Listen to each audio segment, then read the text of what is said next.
Murder by Expert.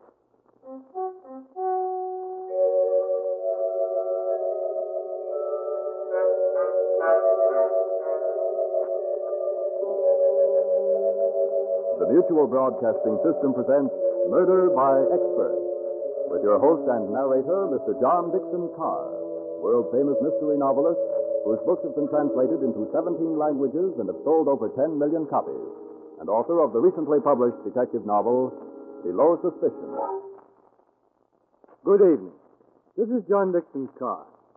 Each week at this time, Murder by Experts brings you a story of crime and mystery which has been chosen for your approval by one of the world's leading detective writers. Tonight, our guest expert is the noted mystery writer Max Ehrlich. From the thousands of thrillers he has read and enjoyed, Mr. Ehrlich has selected an adventure of that fast-moving, humorous young detective couple, Susan and Johnny Duke, written by Andrew Phillips. And now we present Anne Shepard and Larry Haynes in The Unseeing Witness.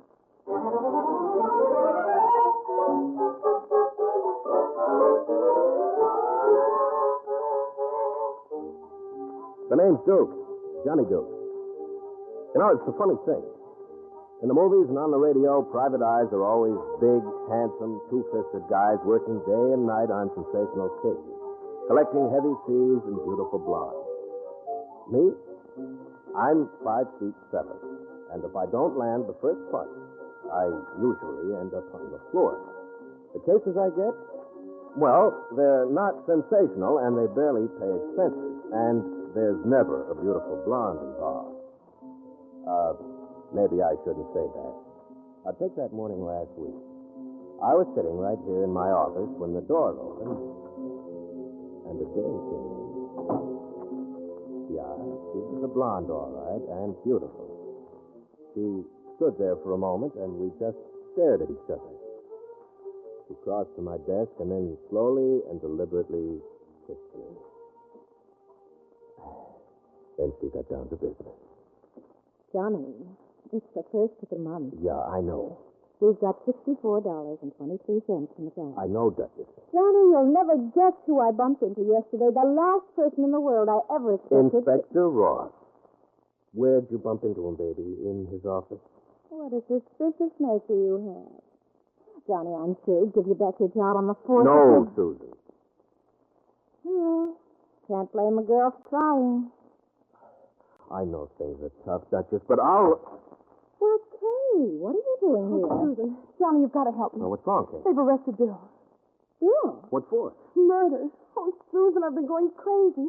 Bill didn't come home all night. They called me from the police station a half hour ago, but they wouldn't let me talk to All them. right, wait a minute, Kate. Now, one thing at a time. Who's been murdered? Duval. Gracie Duval? The mug who owns the Pelican Club? That's right. Well, why do they think Bill did it? I don't know. When he left the house last night, he said he was going to the Pelican Club. Why? Well, Duval asked Bill to handle a lawsuit for him last month. Oh.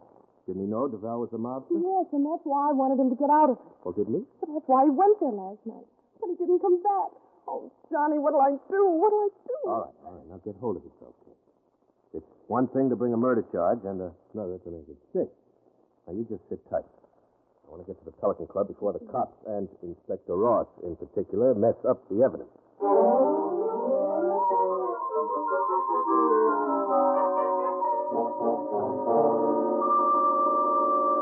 No, Johnny, this is one case that's open and shut. That's what you say about all of them, Inspector. Yeah, well, this time I can prove it. Well, look, would you mind letting the Duchess and me look over the room where Duval was killed? Not at all. Right through this doorway. Mrs. Duke doesn't mind corpses. Doc isn't through his examination yet. Oh, no. I'm used to them. Bill Carlson's a friend of mine, Inspector. I can't believe he's a murderer. You don't have to take my word for it, Johnny. Hey, Kelly, bring Benedict in. Benedict was Duval's manager. He'll tell you. Did you want to see me, Inspector? Yes, Benedict. This is Johnny Duke. Tell him what you told me a little while ago. Well, fellow Carlson came into the club last night a little before midnight. He had an appointment with Duval. I showed him in here, and I left the club. This morning, when I knocked on the door, it was unlocked by Carlson. Duval was lying on the floor, dead. Get that, Johnny? Carlson was here all night. Doc, you finished looking at the body? Yes. Preliminary examination shows that death occurred between 4 and 6 in the morning. It was caused by suffocation. You mean Duval was strangled, Doctor? No, there are no bruises on the throat. Apparently he was smothered. An autopsy will give us the answer. I'll have it for you in 24 hours or so, Inspector. I'm a little busy. That's all right, Doc. No rush. Couldn't someone else have come into the office during the night and smothered Duval? Nope, that's impossible. Johnny, take a look at the lock on this door. It can't be opened from the hall, right? Yeah, that's right. What's in the next room? That was Duval's bedroom. There's one window in here and one in there. Neither of them's been opened. A dust test proves that. Now, you tell me how anyone could have gotten in here last night. Go on, darling. Tell him. I'm afraid I can't. Of course you can't. May I go now, Inspector? Just a minute, Benedict. These empty champagne bottles in the wine buckets and these 2 glasses, when were they served? Oh, yeah, just before I left last night, I had one of our men bring them up. Then you weren't the last man to see Duval last night? Well, not exactly. Well, you've got a short memory, fortunately. You get the man who served it. I assure you, he doesn't know anything about it. Go ahead, do as Mr. Duke says. All right. Just a moment. Johnny, don't you ever get tired asking questions. Of course not. Why, if Johnny hadn't asked me the way to Times Square, which he knew all the time, we'd never have met. Here's the man that served the champagne last night. Well, if it isn't Melvin. Johnny Duke. Johnny! Well, how are you, Melvin? Say, where have you been since I last saw you? Well, I found myself up against the gun for trying to fit the mitten through a 5 yards of Sleepy Hollow. Yeah. What did he say, dear? Oh, he says he just served 5 years at the state prison in Trenton. Oh. Oh, Melvin, this is my wife, Susan. Duchess, this is Melvin Maloney, better known as Melvin the Muscle. Hey, she's quite a twist and a twirl. Oh, Johnny, why don't you ever say things like that to me? Melvin, I understand you were the one who served this champagne last night. Yeah, that's right. Well, tell me, what happened? Nothing. Mr. Benedict hands it to me. I takes and knocks on the door. The valve opens up, grabs the bottle of sparkle, and shuts the door. I hear him lock it. What else do you know? Well, that's all, Johnny, honest. I wouldn't hold out on you. Well, Johnny, what do you say now? Well, I'm not going to say anything, Inspector, until I hear Carlson's story.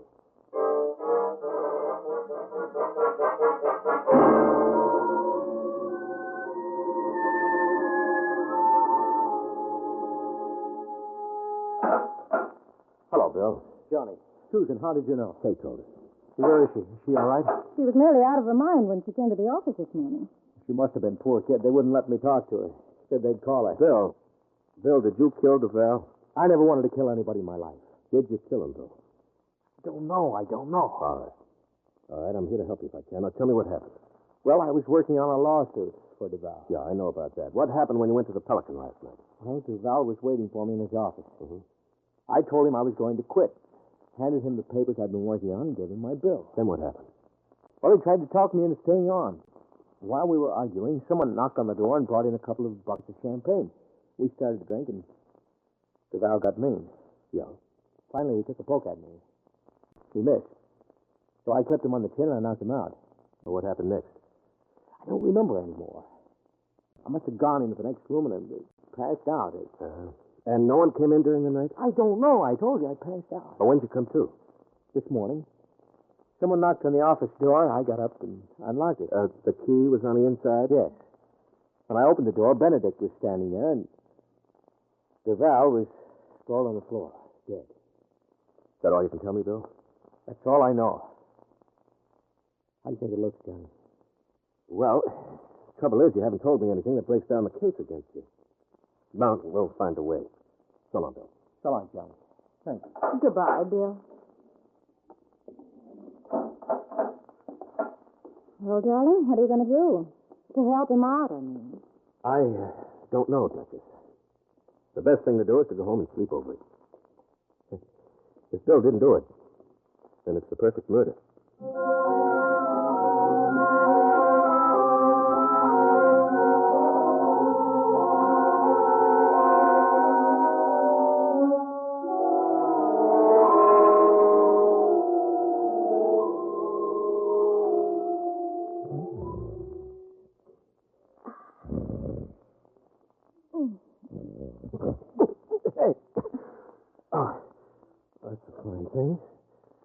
up to find my wife choking. I was working on a theory. Well, it doesn't work. Well, I'm grateful for that. Now go to sleep. I can't sleep. I keep thinking of poor Kay and Bill. I'm glad I asked her to stay with us. Yeah, so am I. Now, Duchess, it's after 2. Huh. I can remember when you used to do everything under the moon to keep me out until 2 o'clock. Engine trouble, out of gas, flat tires, emotion of the battery. Darling, you never did explain to me what emotion of the battery is. Oh, there ain't no such animal, baby. Ah. Then you just made it up to keep me out. Oh, did I know what would come of it? Now go to sleep, please, Duchess. I can't. Oh, great. Who can that be? All right. Stay where you are, Duchess. I'll get it. All right, take it easy. Can't you see I'm coming? Johnny, let me in. Melvin, why are you shaking so? Johnny. Come on into the living room. Thanks. Hello, Mr. Duke. I'm sorry to question you. Is that a new dance you're doing, Melvin? My knife. You're on the loose. All right. Now stand still for just a second, Melvin. Johnny, who was at the door? Okay, this is Melvin. Melvin, this is Kate Crow. I'm happy to meet you. Yeah, it's mutual. All right, now, what happened? Johnny, I'm as good as up to handle. What? Yeah, on the even. 3 messes ride me out to the meadows, giving me the chill all the way. The cross was on me, and they was doing the salt. Johnny, what's he saying? I see 3... Oh, 3 men took Melvin for a ride, but he managed to escape. Goodness. He has nice friends. I mean, it's the truth. Melvin, who's putting the finger on you? The big payoff. Oh, now, wait a minute. How could DeVal put you on the spot when he's dead? You're guffing it wrong. The vow is the dressing. The payoff is Benedict. Benedict? Johnny.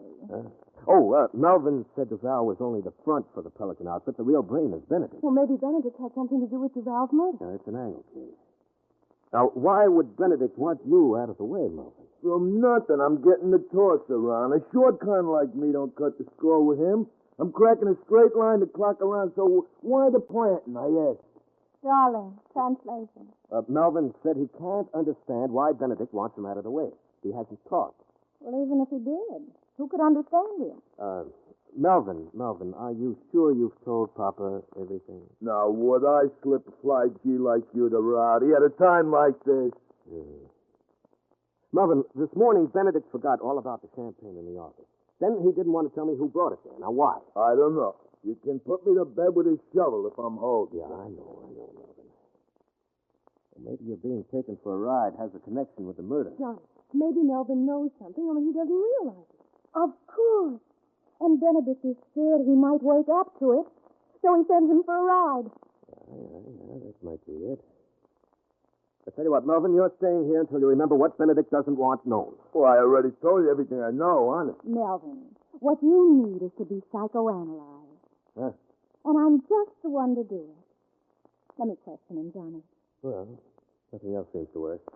What do you say, Melvin? Anything you say, Johnny. You and the missus is back to back, especially seeing I got the smallpox. The smallpox?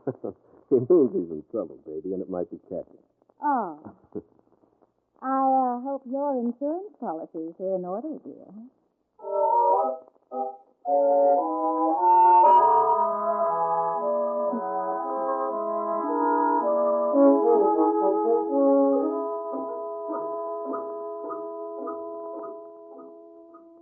Please, Melvin, think hard. It means so much. I'm practically blowing the fuse.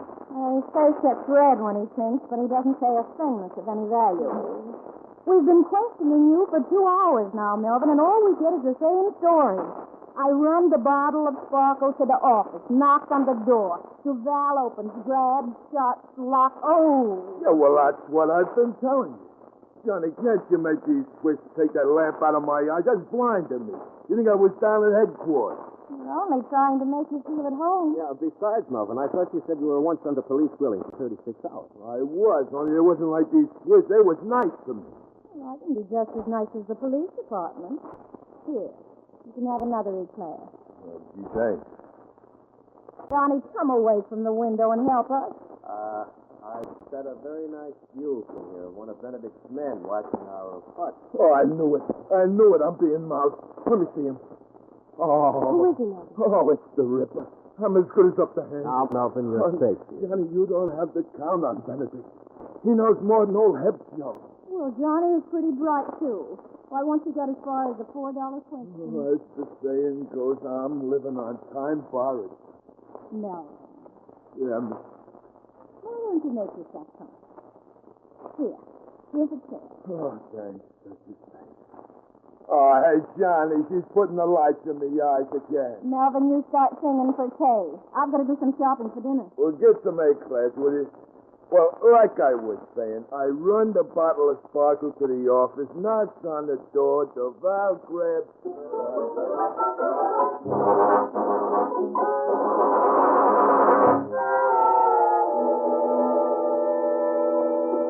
Melvin, are you sure there isn't something you haven't told us? Well, I got a girl in Jersey City. Johnny, come over to the window. The men watching the apartment, they're gone. There you are, at that. You think Benedict has given up trying to get Melvin? Not Benedict. That bloodhound never gives up. Oh, that must be Susan. I'll answer. I wonder why Benedict called his gorillas off. Oh, Good evening. Is Mr. Duke in? right. Johnny, it's him. He's come to plant me. Hello, Benedict. Come on in. Good evening, Mr. Duke. How are you, Melvin? Well, I'm all right. Relax, Melvin. I only came up for a little talk. What do you want? I thought we might possibly straighten out this little misunderstanding between us. Token of my good faith, I've withdrawn the men who were watching the apartment. Am I supposed to be grateful? Come now, Mr. Duke. Isn't the attitude to take when I'm willing to let bygones be bygones? Can't we forget what's happened? You mean that ride you gave Melvin? I'm sorry about that. And my boys are a little overzealous in the performance of their duties. You know I wouldn't hurt you, don't you, Melvin? You'd give a week's take to see me salted down. I assure you, Melvin, when I learned what the boys had tried to do to you, I was shocked. I only wanted to make amends. Yeah, with a shovel. Why did the boys take Melvin on a ride? They caught him taking money that didn't belong to him. Of course, what they wanted to do was far too drastic. I never swilled the pill. You couldn't want Melvin so badly because he holds the key to Val's murder. Because you know he can send you to the chair. You're wrong. I have my own personal reasons for wanting him. You gonna give him up? No. Duke, some of my boys were anxious to tear this place apart. That's not the way I work. You're going to hand Melvin over peacefully. You'll have a long wait. You'll wait just as long before you see your wife. My wife? Yeah. Imagine my surprise when I bumped into her this evening. Only a few blocks from here. I persuaded her to become my house guest for the time being. Boy, you dirty louse. If you lay a hand... Take it easy, Johnny. See, if I'm not back at the Pelican Club in half an hour, the boys have their instructions. You can't get away with it, Benedict. I don't scare easy, Duke. Give you 24 hours to think it over. When I get Melvin, you get your wife back.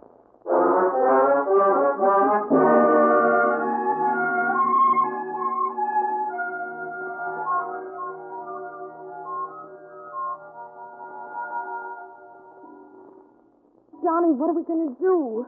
For hours you've been walking the floor, not saying a word. Melvin, you know Benedict. Where's he likely to hide, Susan? Well, he's got a hideout in Westchester. Sure, Johnny, that's it. No.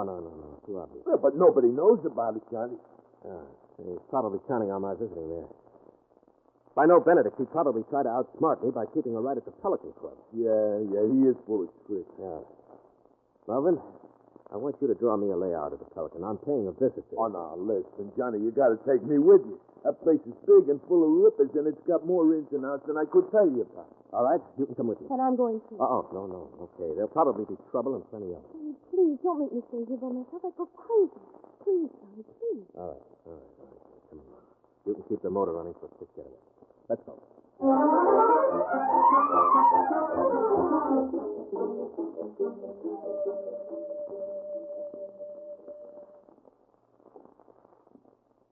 There's the back door, Johnny. Yeah, I suppose Benedict has the place wired. Yeah, you take it. All right, come on. Well, the first trick is to silence the alarm. You got the proof? Yeah. You keep a sharp lookout. Probably got a couple of the boys on the outside. I'm watching, Johnny. I'm watching. You getting it? Yeah. Just a little more. Johnny, here comes one of the boys. They're flattened against the wall. I'll take them. Hey, Walter! sure can powder them, Johnny. Yeah, sure. I went to Miss Perkins Finishing School. Now tie him up while I finish breaking the alarm. I'll take care of him like he was a pill. He's one of the rippers that took me on the picnic. Yeah, your arm's okay. Gotta get the lock on this door. Yeah. This mess is wrapped up for the night. It's a tough lock, ain't it? You know, when I crossed 5 yards of Sleepy Hollow, I had a bunkie that could open any lock there was. Except, of course, the one on the cell door. Yeah. Cool. I got it. Good. Where do I put my flashlight on? This is the main kitchen, and that door leads to the hallway, doesn't it? Yeah, it sure does. Melvin, I wish you'd make your teeth stop chattering. I'll put them in the pocket. All right. Come on, we're going into the hallway.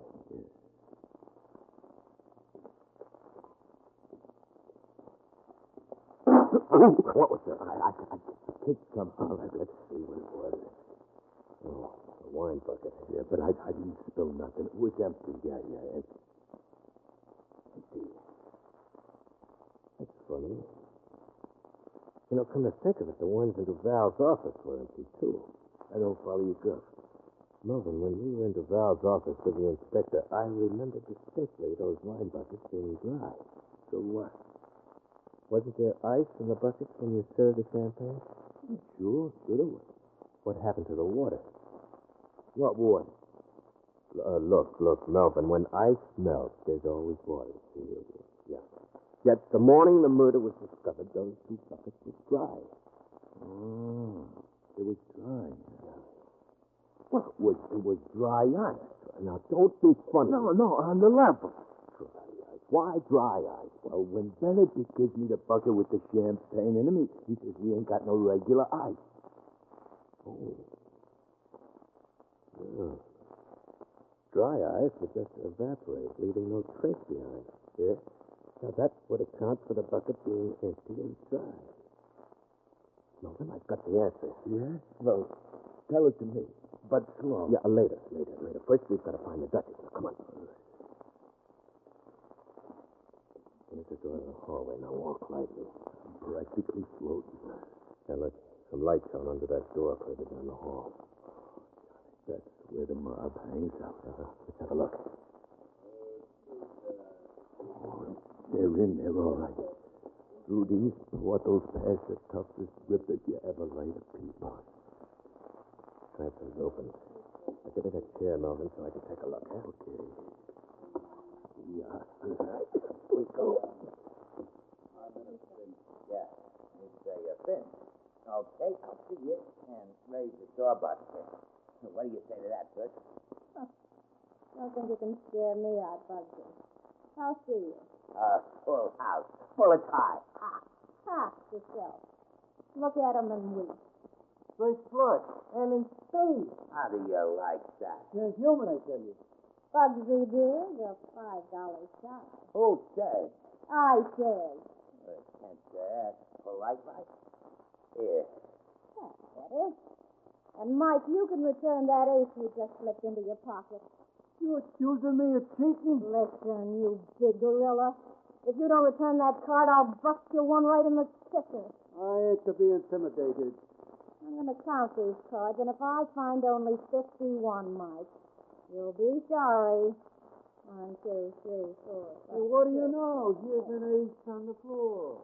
Now, isn't that strange? And right by your chair, too. It's my deal, and I suggest you boys dig up a little more coin of the realm. Like the Hey, what goes? It sounds from here like a card game, Johnny. She's in there, all right.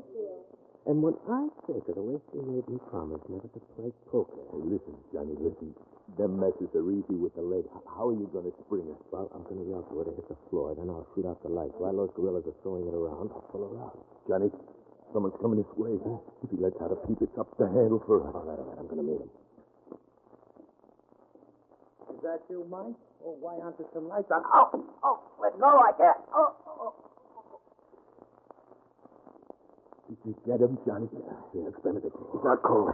Sling him over your shoulder, man. We're going to take him out to the curb. I'll get the Duchess. Johnny, it's too risky alone. Come on, now. Here's Benedict. Go ahead. Do as I say. Okay. But look out for them guys when they turn on the heat. Yeah, don't worry, I will. Well, what do you say? I'll stay with it, Stu. Here's the thing. No danger's bluffing me out. I'm playing along. I wish the boss would show up before she cleans me out. I'll see you boys. And raise your sawbuck. Susan, hit the floor.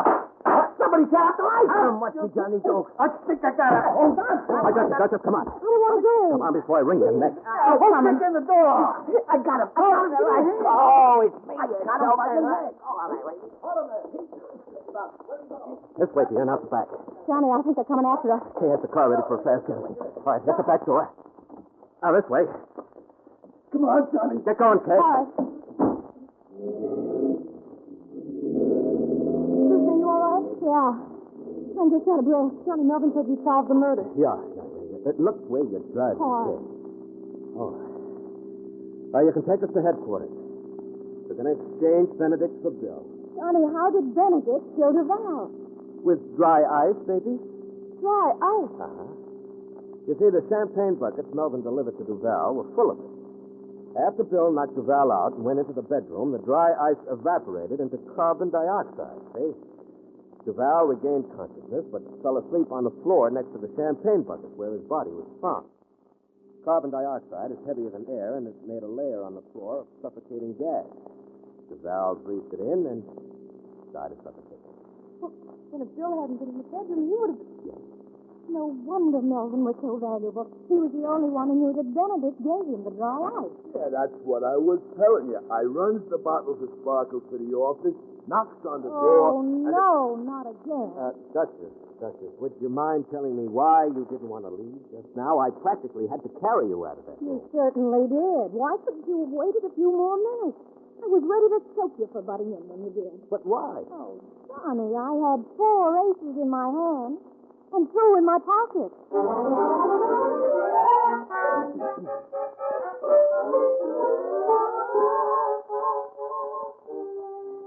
Well, we turned Benedict over to Inspector Ross, and he very reluctantly released Bill Crosby. The inspector's a man who hates to be proven wrong. Kay and Bill thanked me, and they did it so nicely I didn't have the heart to ask them for a fee. Fortunately, the Duchess still had clutched in her hand $260 of the money she'd won playing poker. Well, after giving her a lecture on the evils of gambling, I took the money and paid our bill. And that concluded the case of the Unseeing Witness. The moral? Well, as the Duchess said... 2 extra aces never hurt.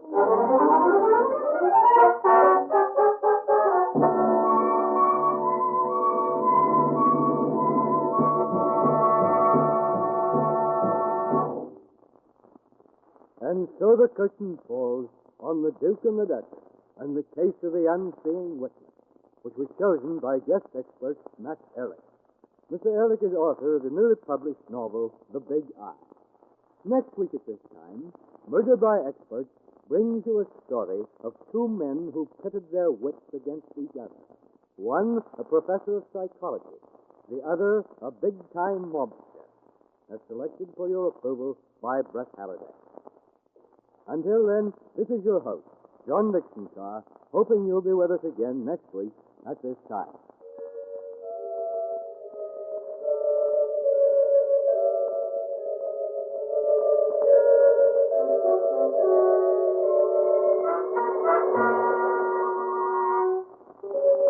The Unseeing Witness was written by Andrew Phillips.